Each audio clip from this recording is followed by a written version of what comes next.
I'm getting ready to head into Walmart and get what groceries I can get for the week. But before I go in, I just wanted to throw this out there for those of you who have been on this app complaining about not being able to get specific items now due to the changes with the SNAP program. I work 6 days a week. I support my family on a single income. So there are some weeks that I do good to keep a meal on the table for each day of the week. But yet I'm not eligible for benefits. And if I were, I would be grateful to have a meal for my family. So while it might not always be what they like or what you would like to get them or what's easy for you in the moment, be grateful that there's a program that is there and helping you, because not all people are eligible for that program. And the ones who work 6 days a week and are barely keeping a meal on their table are the ones that are paying into that program. So when you get on this app and you start crying because you can't have specific things, it tends to rub us the wrong way. We tend to no longer want to help. This message is what people need to hear. Programs like SNAP exist to provide help, not comfort. Too many treat them like personal perks while taxpayers carry the weight. Gratitude and accountability are what's missing today. Assistance is for survival, not convenience. And entitlement only weakens its true purpose.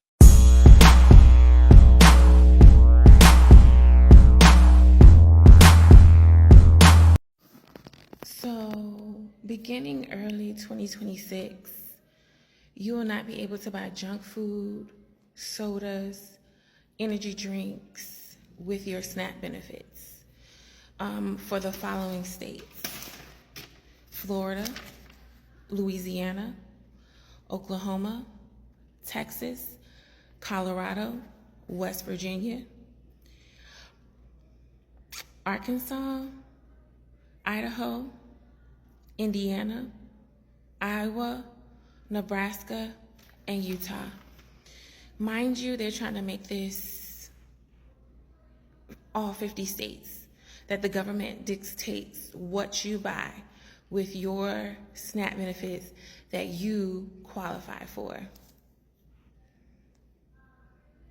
This approach makes sense. SNAP benefits should go toward real, nutritious meals, not junk food or energy drinks. Oversight ensures the program feeds families properly, supports health, and prevents misuse. Structure and accountability protect everyone involved. It has been 5 days since I have been able to eat anything. Why, Courtney? Why haven't you ate in 5 days, you may ask? Well, Trump decided to take my food stamps, $4,300 in food stamps a month, my cash assistance, my disability, my Section 8, $10,000 a month in welfare benefits that I have been receiving for 13 years. 13 years. I have never had a job. I'm never going to get a job. I don't even know how to fill an application out. He took my food stamps. I have 6 kids to support. 6 kids. So everything that I have spent my money on these past few days has been my kids. Because my kids aren't going to starve. It's been 5 days per me. 5 days. Because he decided to take away food stamps from a family of 7. How the hell am I supposed to feed my kids now? How the hell am I supposed to keep a roof over their head when I have to pay right now out of pocket? Out of pocket. I pay, well, the state pays $1,100 a month for me to live here, plus a $300 check for my utilities. That's also gone. So we're just going to be on the streets, starving and on the streets, because you decide to take my food stamps? Why? Why? 13 years, 6 kids, $10,000 a month, and still no job or skills. That's not survival. That's dependency. The system didn't fail you. You drained it. Now that the benefits have stopped, reality's here.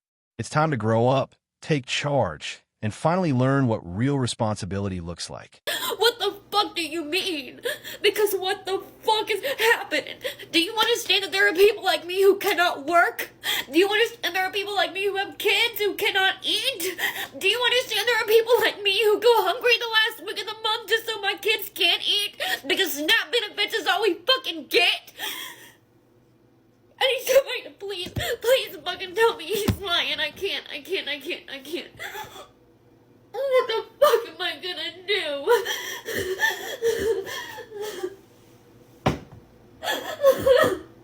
Oh, fuck.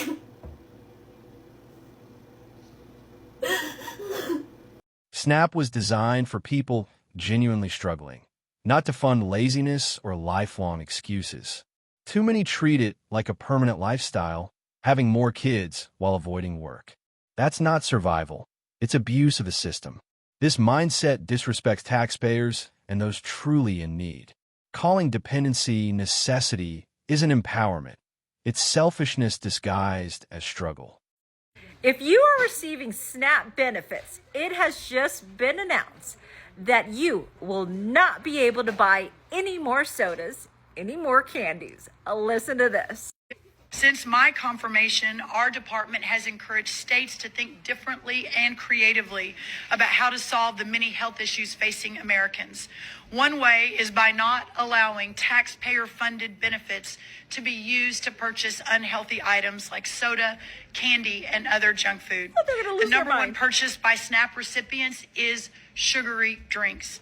SNAP is a supplemental nutrition program meant to provide health food benefits to low-income families to supplement their grocery budget so they can afford the nutritious food essential to health and well-being. That is the stated purpose of the SNAP program. Amen. The law states it, and President Trump's USDA plans to deliver on it alongside our partners at HHS. Just a fair warning, you will be bombarded with videos on TikTok with them losing their mind over the fact that they can't buy sodas and candy. If you truly need SNAP, why spend it on soda and candy? It's meant to help families eat real food, not junk. Too many waste taxpayer support with no accountability. This isn't harsh, it's fair. Restricting unhealthy choices teaches responsibility and respect for the system. Assistance should uplift, not enable entitlement. Real need deserves real help, not excuses. Okay, so I know you saw on TikTok or in the news about what they snuck into the bill with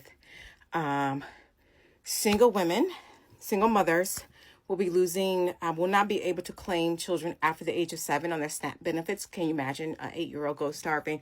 But married women, because married women have there's 2 grown ass folks in that house who are working, but they get to keep their SNAP benefits with children over 7, but the single mothers with 1 grown-ass adult, they have that.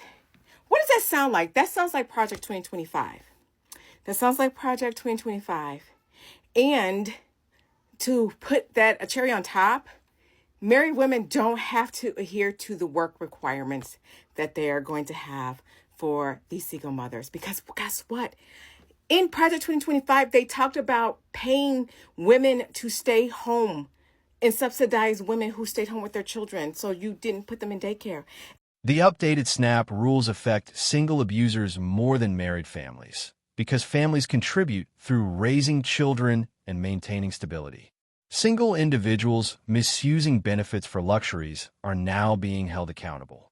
These programs were meant to support households building society, not able-bodied adults avoiding work. It's about rewarding contribution, not dependency. Tell me if I'm wrong, but ain't stealing food stamps a government crime? Like federal crime? Like you can get federal time for that? That is government benefits. Like y'all can't just be teaching people how to do that type of stuff. Snagging people's stuff off their cards, leaving families hungry. That is crazy to me, and that is pathetic to me. Y'all got to stop. Y'all got to stop. Life is already hard. The world is already in shambles, and people are already going through enough stuff then to be worried about somebody hacking their stuff. Cut it out. This is exactly why SNAP restrictions are getting tougher. Too many exploited the system with fraud and entitlement. What began as genuine help turned into an abuse cycle, forcing tighter rules that now hurt those truly in need. Misuse ruined it for everyone. I don't know why everybody made it Donald Trump. The people that are on Section 8 welfare and food stamps have been on it for years, way before he got in the office. Way before he got. So why you mad at him? Y'all been scamming this system for so long, and y'all thought y'all was going to have a free ride, but y'all going to have to work. If y'all ain't sick, disabled, and shut in, y'all going to have to work. Y'all going to see what it feel like to pay some real bills. Y'all ain't going to be able to call in and miss a day or two to try to lessen your check so they can continue to pay your rent. Y'all ain't going to be able to do that no more. Y'all ain't going to be able to pay y'all rent without working now. Thanks for watching MGTOW Voice. Show us your love by liking, sharing, and subscribing. Support us and help spread awareness for men around the world. We welcome a healthy debate and discussion, so feel free to comment and share your thoughts.